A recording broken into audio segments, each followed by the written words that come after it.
The Calliope projects were once pitched as a New Orleans success story. Built between 1939 and 1941, they offered solid brick homes, clean lawns, and cheap rent for black working-class families. The place even birthed legends like the Nevilles and the Dixie Cups. But by the time Percy Miller, Master P, arrived in 1970, that dream was cracking. As jobs dried up and the city's economy sagged in the early 80s, drug crews moved in, setting off what police called a non-stop cycle of retaliation. This is still one of the most violent places in one of the most violent cities in the country.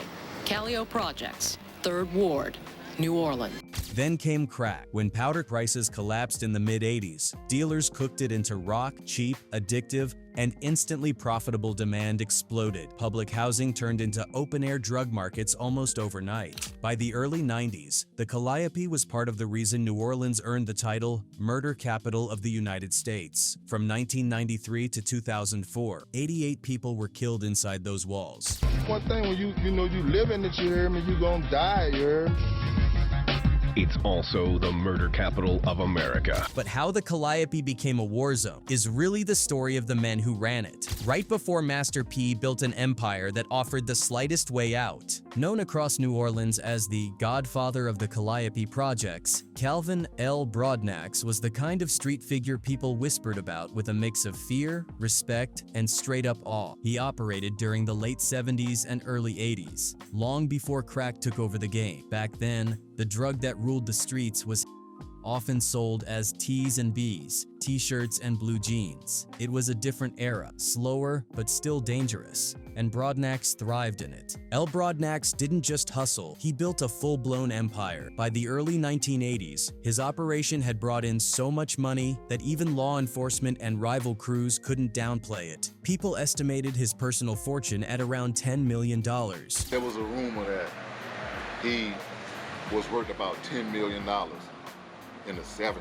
For the city, he became a kind of folk story in real time, a man who rose from nothing and outsmarted most of the game through discipline, structure, and straight street intelligence. He ran the Calliope like an old-school mafia boss. Loyalty wasn't just expected, it was the foundation of everything he built. Broadnax dealt with his crew and rivals with calm authority. His name carried weight, and the streets knew that if L said something, it was already handled. Because of that, there was a strange sense of stability during his reign. His era wasn't peaceful, but it was controlled. When he was gone, people quickly realized how much order he had been holding together. Broadnax wasn't just a local kingpin, he was a wholesaler with reach. His operations stretched outside Louisiana, tapping into supply lines that ran all the way to California. In November 1989, court documents detailed one of his major moves, a trip he led to Los Angeles to secure multiple kilos of crack. The crew communicated in coded language, calling the kilos chickens. When one associate complained that he could only secure 4 of them chickens, Broadnax responded calmly, "Well, that is okay, man.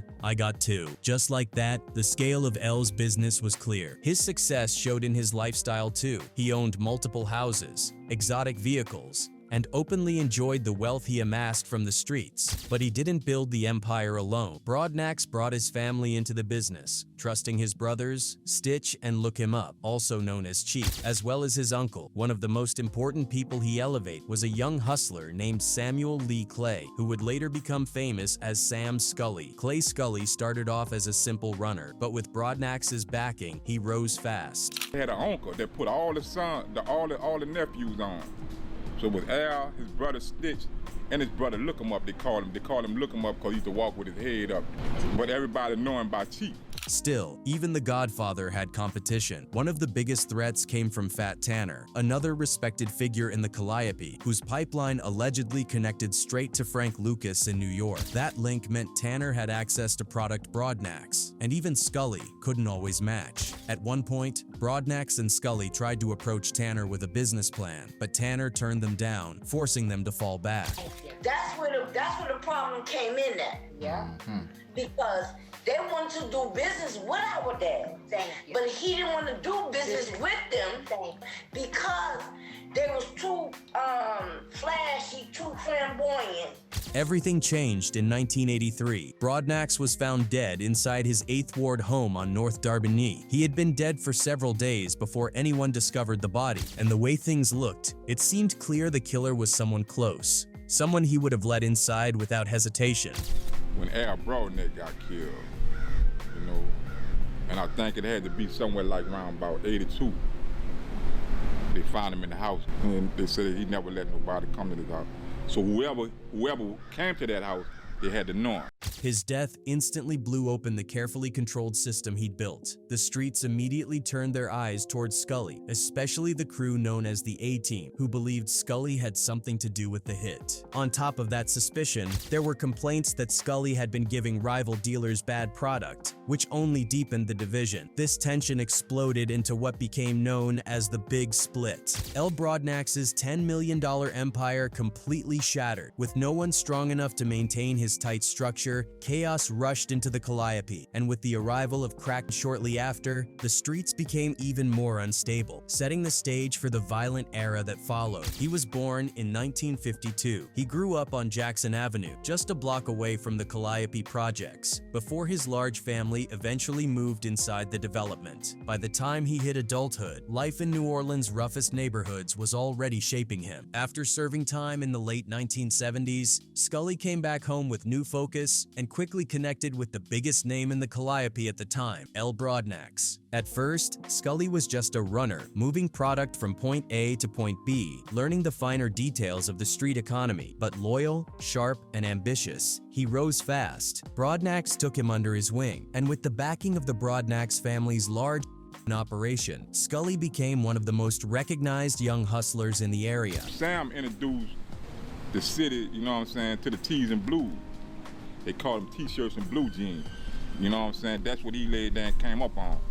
Sam ain't have nothing until he laid there, until Al laid there and pulled him up by his bootstraps. When Fat Tanner turned down the chance to work with L. Broadnax and Sam, L didn't take it personally. Sam, on the other hand, wasn't having it. He refused to accept a no, and his anger kept building. Scully made one last push to get Tanner on board, but things still went left. It ended in a shootout between Sam and Fat Tanner, and Tanner took a bullet in the chaos. Did anybody ever tell you that Sam, Scully, and our daddy had a shootout all the way from the Calliope projects at Cherry Hospital? And Sam Scully shot our dad. It was because the quality of the product.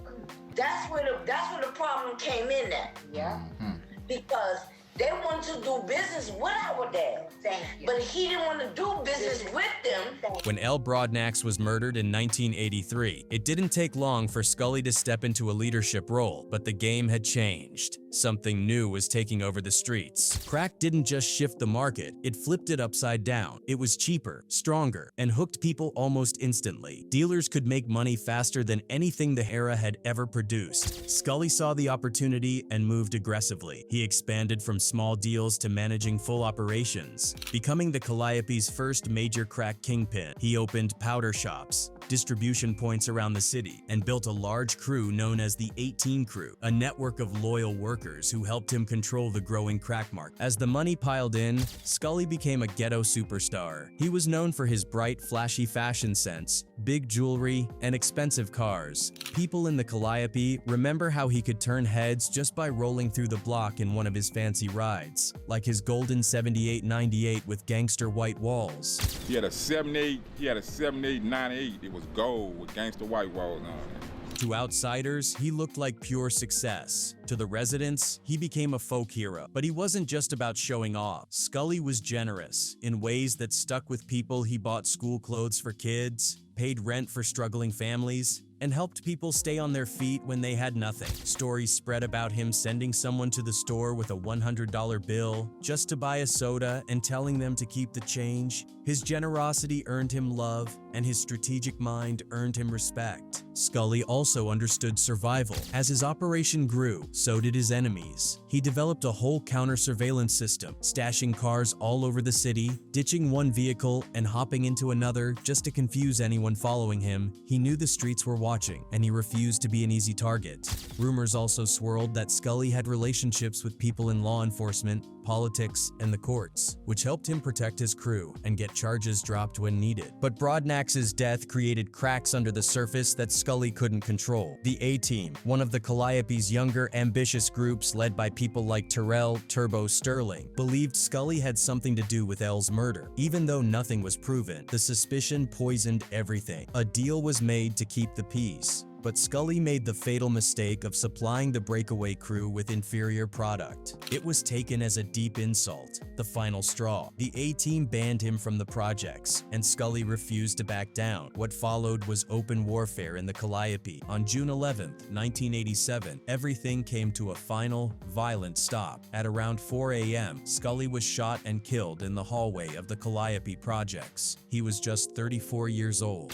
His murder was the first major high-profile death of the crack era. After he died, New Orleans' drug scene spiraled into chaos, erupting with violence and disorder. The case was never officially solved, but the streets whispered one name: Gennero "Meatball" Arthur, an enforcer for the rising Metz gang. Some of Scully's family members believed the truth was less organized, that Meatball, who struggled with addiction and had been financially supported by Scully, killed him during a private argument after Scully talked crazy to him. Regardless of what version is real, Scully's death opened the floodgates. With him gone, the limited structure left from the Broadnax era collapsed completely. Violence and chaos took over, and the Calliope drug market exploded into full-blown warfare. This was the environment that eventually gave rise to Glenn Metz, one of the most feared figures of the next generation, sometimes called OG Metz. Glenn Metz and his brother, Cordell Jethro Metz, built something the Calliope projects had never seen before: a fully modern, corporate-style drug syndicate. Their organization operated like a business empire with its own rules, structure, and brutal enforcement.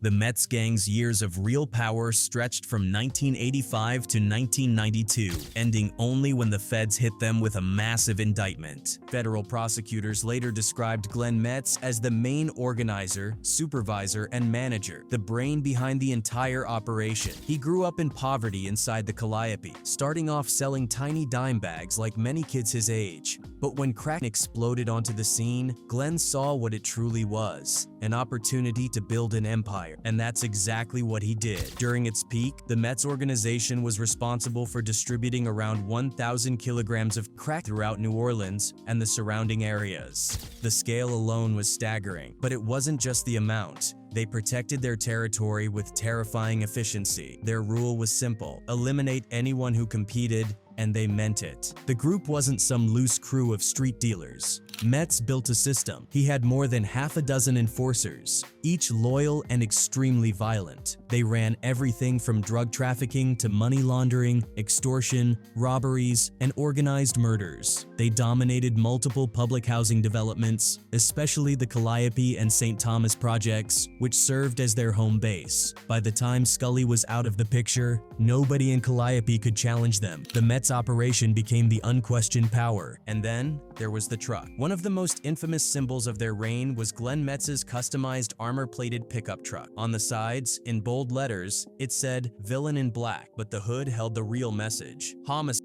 Written in gold, people in the project said when they saw that truck rolling through, they instantly scattered. Some locals even believed the iconic look later influenced Master P's No Limit tank logo, the same way the Metz crew influenced much of early New Orleans street culture. My homeboy, one of my roundaways, Master P, which I always called him Little Percy, they were saying that he got the concept of the tank from the actual truck. But Glenn Metz wasn't just running drugs. He ran operations like a CEO. He developed legitimate-looking businesses as covers, including 2 towing companies and an auto repair training program for young men. Ironically, that same mechanic shop is where the armor-plated truck was serviced. Metz also used 18-wheeler trucks and even helicopters to move product, and according to numerous accounts, he had cops on payroll to make sure shipments moved smoothly. His wife, Danielle Metz, played a part too, though she insists she was only involved at the edges. Records show she transported money and packages to Houston for her husband, helping maintain the cash flow that fueled the empire.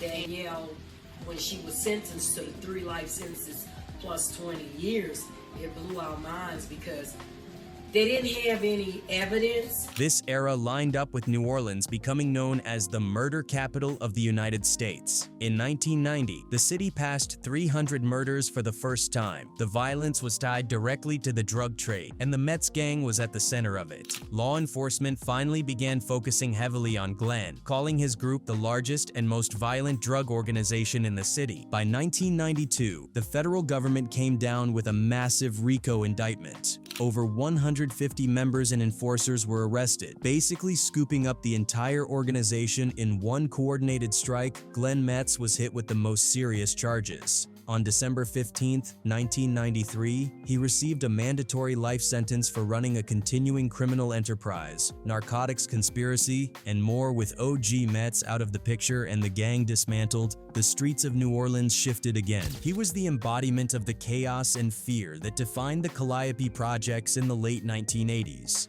A pure weapon, the kind of enforcer whose name alone sent chills through the city. People joked that saying his name out loud felt like hearing the sound effects from a Friday the 13th movie. Meatball grew up in a rough uptown neighborhood. The story goes that he got his nickname in school from a classmate named Charlie Smith after showing up with a terrible haircut. He was small, but he refused to let anyone size him down. He bought a 9mm pistol early on, and it instantly became the equalizer that boosted his reputation. Before long, he started robbing dice games and jacking hustlers to support his own addiction. He used that white, and that hunger pushed him deeper into the streets. One of the terms that he was known for saying was, "Drop it like it's hot."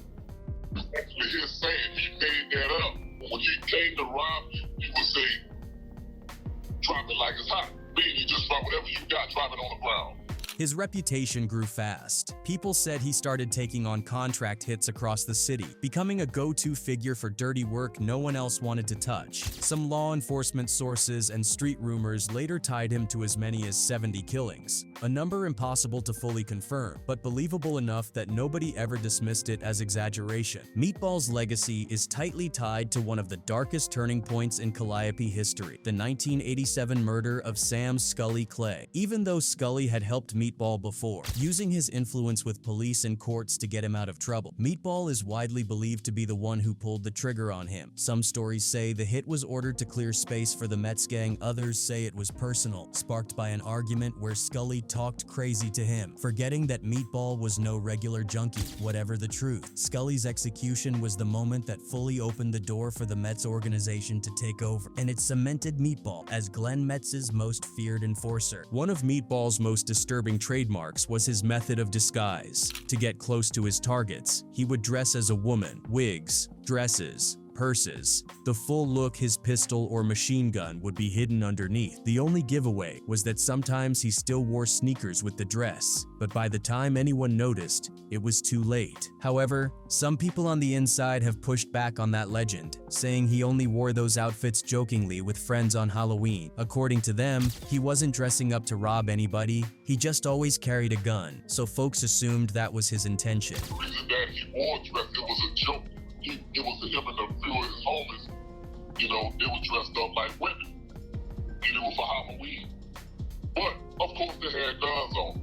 Yeah. I mean, they're street dudes, So people just attributed that to, they're going to rob somebody and kill somebody dressed like a woman. And that story stuck, and even to this day. His violence wasn't limited to targeted hits. One of the most notorious incidents linked to him was the 1990 Earhart Expressway ambush, where he allegedly used a machine gun to kill 3 people. Another time, marshals said he confronted a man who was thinking about testifying against the Metz gang. In front of everyone in the project courtyard, Meatball machine gunned the man's legs, leaving him bleeding on the pavement. When the massive RICO case came down in 1992, taking aim at the entire Metz syndicate, Meatball didn't wait to see what happened. He ran thousands of miles away, all the way to Seattle. For 2 to 3 years, he lived under the radar, working a low-paying job as a dishwasher, but he couldn't stay hidden forever. In October 1992, U.S. Marshals tracked him down through a tip. Knowing how dangerous he was, they pretended to be kitchen equipment repairmen to get close without raising suspicion. Once they had a clear shot, they moved fast. taking Meatball down before he had a chance to reach for a weapon. He was extradited back to New Orleans, hit with the 52-count RICO indictment, and eventually convicted. He received a mandatory life sentence, ending the career of one of the most feared enforcers New Orleans had ever produced. His capture was a key moment in demolishing the Metz organization. Without its deadliest weapon, the gang's ability to terrorize the city crumbled. He wasn't just another name inside Glenn Metz's empire. He was one of the most feared operators in the whole organization. In the late 1980s and early 1990s, when New Orleans was wearing the label murder capital of the United States, Elwood stood out as a lieutenant whose entire image was built on intimidation. He didn't talk much. He let his presence do the explaining. And in a city where respect often came from violence, Elwood mastered the art of using calculated fear to keep people in line. But what really locked his name into New Orleans street history was the most aggressive piece of psychological warfare anyone in the Calliope projects had ever seen: his armored plated Ford pickup truck. This wasn't a regular streetcar. The inside was reinforced with metal plating, turning it into something that looked ready for the military. To make sure everybody understood exactly what it represented,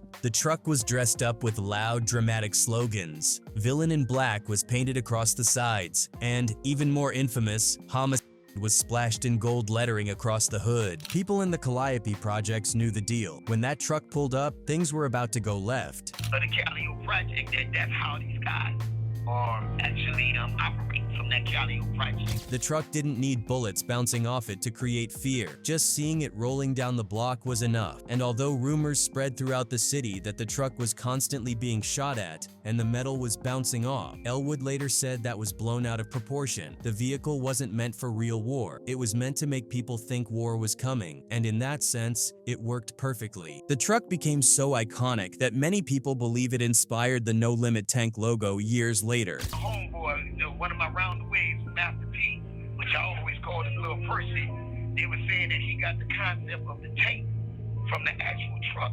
Inside the Metz organization, Elwood wasn't just riding around in a scary-looking truck. He was a key piece in a highly structured drug empire that moved more than 1,000 kilograms of through New Orleans. Metz ran his crew like a corporation with strict roles, and Elwood was the muscle behind the operation, especially during high-risk transactions. One of the biggest moments that exposed his role came in 1991. St. John Parish deputies were watching a Holiday Inn in La Place, Louisiana. The people inside had paid cash for the room and were flashing big rolls of money, enough to raise suspicions immediately. The individuals staying there included Elwood and other members of Metz's crew. 2 juveniles were handling the drugs, and when they left the hotel, Elwood followed right behind them in the armored truck, acting as protection for the shipment. Police pulled over the juvenile-driven car. Instead of driving past or staying back, Elwood pulled right up behind the police car. That move confirmed exactly what officers needed to know. The armored truck wasn't for show. It was a rolling security escort for Metz's. When officers finally arrested him, they found a Glock semi-automatic pistol and a .38 Smith & Wesson revolver inside the truck. That 1991 bust ended Elwood's career on the streets. He was convicted on multiple charges, including possession with intent to distribute and carrying firearms linked to drug. While serving a 13-year sentence for that case, Elwood was hit again with a re-indictment in 1992 for his deeper role in Metz's overall criminal empire. Eventually, Gerald Elwood was found guilty of multiple federal charges tied to the organization. The courts didn't hold back. He received 3 consecutive life sentences plus 30 years. He has been locked up since the day of his arrest in 1991, spending over 3 decades behind bars. Knapp has since argued that he was originally supposed to serve somewhere between 19 and 22 years, but instead ended up with a life sentence, despite not being charged with any murders. 235 months to 264 months. If you do your calculation, that's going to end up between 19 and 22 years. Well, as I mentioned earlier, I've been in here for 30 years now. I'm saying that to let everyone know that I was never convicted of first degree, second degree, or manslaughter. The judge gave us first degree murder based on the way that he ran his trial. His removal from the streets, along with key figures like Glenn Metz and Gennero Arthur, played a major role in dismantling the organization's grip during the Calliope's most violent chapter. He was another major name inside Glenn Metz's syndicate. He wasn't one of the quiet background guys. He operated side by side with some of the most violent and feared figures in the group, including Gennero Meatball Arthur Mahone. Earned a reputation early on for being loyal, aggressive, and willing to do whatever the organization needed during one of the deadliest eras in New Orleans history. Mahone's life moved fast, and most of that pace came from chaos. In 1992, he broke out of the Louisiana Training Institute in Monroe. Instead of laying low, he hit the streets again and somehow managed to get arrested and released 6 different times while still technically a fugitive. 4 of those arrests were tied to weapons, just showing how deeply he was wrapped up in the gun-heavy drug scene that controlled New Orleans at the time. By the early 1990s, the Metz organization was crumbling under pressure from all directions. The wars that followed the murder of Scully were especially bloody. Mahone found himself in the middle of that storm, and being known didn't make him safe. In fact, his rising profile made him a target. In 1993, investigators believe Mahone walked straight into an organized assassination attempt in Algiers. It wasn't just some random shootout. 3 men with submachine guns ambushed him in a parking lot. They sprayed the area with bullets, hitting Mahone 17 times. The amount of firepower used showed exactly how badly someone wanted him gone, but somehow, Mahone survived. That survival instantly became street legend. The fact that he lived through a coordinated attack with military-style weapons only deepened the myth surrounding him. But while Mahone was recovering from his wounds, the foundation of the Metz empire was collapsing for good. In 1993, the same year Mahone was nearly killed, Glenn Metz received a life sentence. Officially marking the end of the organization, Mahone didn't escape the fall. He was eventually arrested and sent to prison for his role within the operation. His time as an enforcer was over. The takedown of Metz, Elwood, Arthur, Mahone, and the rest of their circle created a huge power vacuum in New Orleans. That vacuum opened at the exact moment Master P was figuring out how to escape the same cycle that destroyed so many others. P didn't just grow up in the shadow of that violence. He was personally touched by it. His brother Kevin Miller was murdered and dumped on the interstate by people he knew. I done seen people get held up at gunpoint. You know, I done ran for my life trying to dodge a drive-by. You gotta be from there to understand that. I couldn't believe that my brother was dead. Everything stopped, man. My world was crushed. It just ripped something out my heart, man. Instead of becoming another name on a federal indictment or a mural on a project wall, Master P took the raw energy of the streets and flipped it into a business model. While Mahone was living through bullets and the aftermath of a collapsing empire, P was building No Limit Records. By the mid-1990s, his independent hustle turned into a cultural force, eventually selling 75 million albums and becoming a blueprint for Black entrepreneurship.